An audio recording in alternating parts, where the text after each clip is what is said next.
FACTORY78.com. I'm Adeshope. We're in London to see WeSC. We are the superlative conspiracy to them, WeSC to us, and to meet the model, presenter, and current Mr. England 2010, Vaughn Bailey. FACTORY78.com style.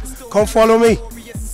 Now they ain't no stopping me. I run monopoly and own all the property. The kids cold cause the wrist froze properly. I like a chick in those red souls, Dorothy. Me, Louis down to the socks. Ring chain and watch full of stones and rocks. And you FACTORY78.com. Adeshope in the building. We're in WeSC store in London. Like I said to you, we were meeting someone special, a model, presenter, and current Mr. England 2010, Vaughn Bailey.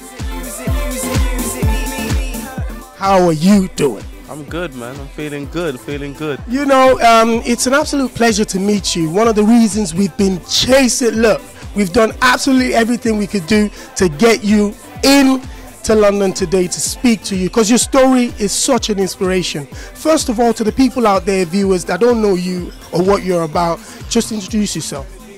My name is Vaughn Bailey. I'm 23. As my man said right here, I currently model, TV present, radio present, do a bit of acting. Used to play basketball in America, and currently right now I'm Mr. England 2010. Gonna be running for Mr. World coming up shortly in January, so a lot of big things, a lot of big things.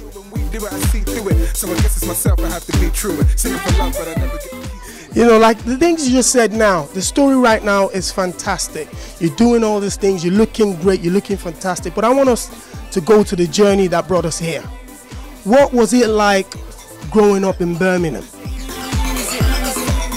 Birmingham's my hometown. It's where I'm from. You know, it has a lot of culture there, it has a lot of body. Birmingham's a beautiful place. At the same time, it can be difficult growing up in a place like that. You know, you do have, you know, gangs and you know, a hood everywhere. You know, where I live in Birmingham, I've seen a lot of that. You know, when I was around 16, I went through a difficult transition where I was homeless for about a year or so.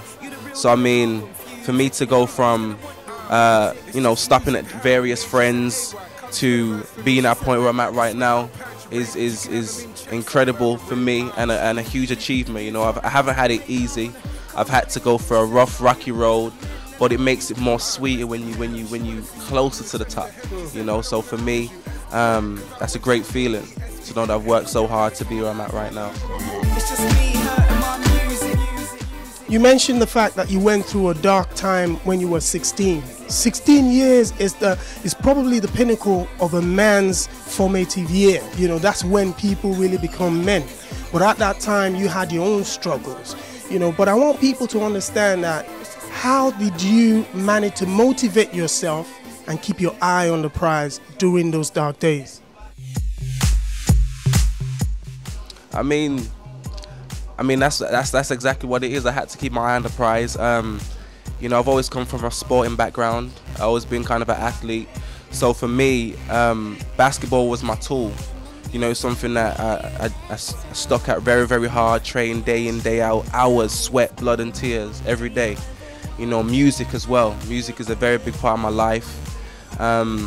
You know, and listening to the words and the lyrics and the struggle of some of the stuff that these musicians, artists come out with is very inspiring for me.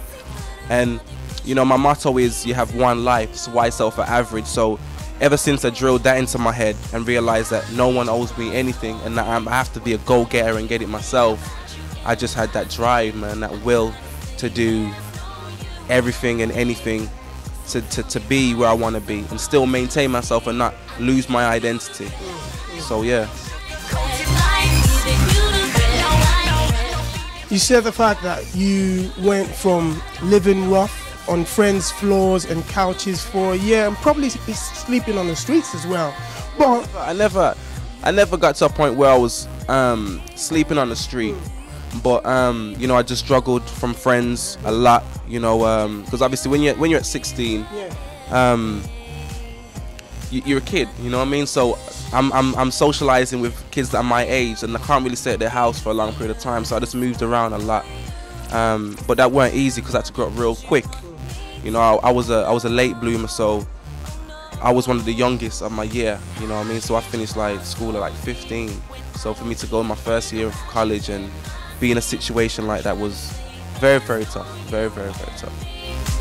So tell me, why is it so hard to see? You came across, or you came into destiny with regards to this modeling and currently competing in pageants that led you to pick up the crown, that is Mr. England.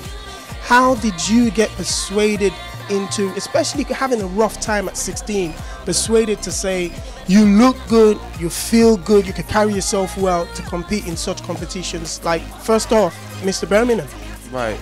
I mean, going through those kind of times, definitely you learn a lot more about yourself. You learn more about what you like, what you don't like. You learn more about people. And, you know, I've had to learn to love myself before I can love anything else. And a lot of times people lose that. They're so concerned and so focused on other stuff that they don't take the time to focus on themselves. So during my time of being by myself, I really learned more about me and got confidence with who I am. And once I developed that confidence of who I am, I just felt like sky was the limit. I don't need anyone to tell me, you know, how I look or what I don't look or what I can and can't achieve. Once I believe it, that's the most important thing, and that's what's driven me. So once I established that, you know, getting into the modeling, you gotta have tough skin. But I already had that tough skin from my younger day. You know, so everything that's happened to me I wouldn't change because it's made me who I am as a person today. The human brain, come on, the human brain has got the shortest memory span that people talk about, especially the masculine mind. Right. People have gone through struggles for 20, 15 years, and the day they make that money, that struggle of the past is complete history. How do you keep your mind refreshed and use that past as a tool to drive you forward nowadays? Staying humble. Every day acknowledging that, you know, you are here, you can be here today and gone tomorrow, and just acknowledge that your journey of where you come. Never lose sight of what you've come from, you know what I mean? You've got to stay focused, stay down to earth, and don't let anyone or anything fill up your head. And that's one thing with me. Every day I take at least a couple hours to just appreciate what I got right now, and just be like, wow, look where I am. But at the same time, there's a lot of kids that are not where I am, and there's a lot of people that are doing more things than me, so I got a lot more things to chase, but at the same time very humble and appreciate what I have. You know, at the end of the day, I'm blessed with life.